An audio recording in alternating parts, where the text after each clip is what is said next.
What conversations did you have with Victor Olofsson going into this morning, if any? Well, I mean, not a lot. He's going to replace Pav in the elbow in the power play. He's been there.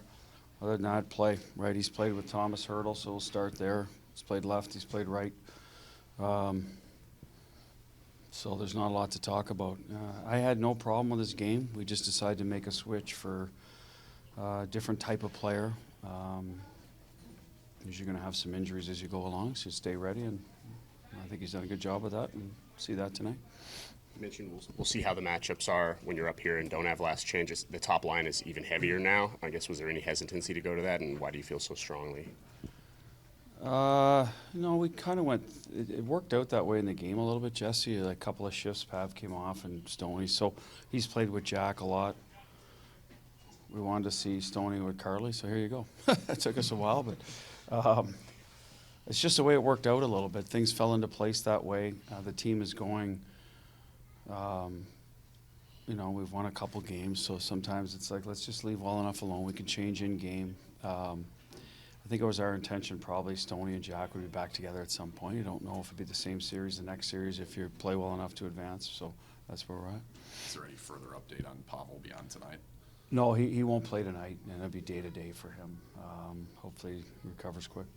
Do you look to your depth even more, Bruce, without your top goal scorer from all season long now? Your depth showing through in the playoffs is even more important now without him in there. Yeah, I mean, he adds, I thought he was playing well the other day too. He had some good looks, so you could sort of see he's going to come out of it here and get us a goal, and down the wing, he power play had some looks, but that's hockey, right? We you know, we move on to the next game with the guys that are available, and Ole scored some goals for us too. It's not like we're plugging in a guy that's never scored. So, you know, hopefully he picks up some of what Pav did in terms of the play. Who scores for me is we got lots of guys in the lineup that can do it. So we'll miss them, obviously, but you know, we weren't over relying on one player anyway. So let's just get back to work. Kind of bouncing back and forth with Hannafin and Pietrangelo together. Hague and Pietrangelo, how much is there to read into like how you actually start?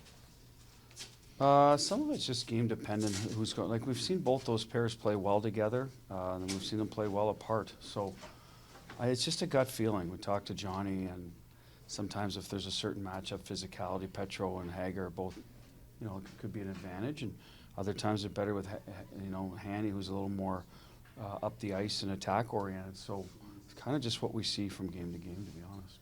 What can the advantages be being on the road in a situation like this to close it out, knowing what's at stake? Well, I mean, we've come up here, won a game here. We've won, what, 20-some, I forget, 21 during the year on the road, 22, 20, whatever it was. So we know how to win on the road. The advantage, I guess you're, you know, a little more focused because it's just the team together. So that's it. But, yeah, I don't have anything to say other than that. It's more about, it's not where we're playing, it's what's at stake. It's an opportunity to move on, advance.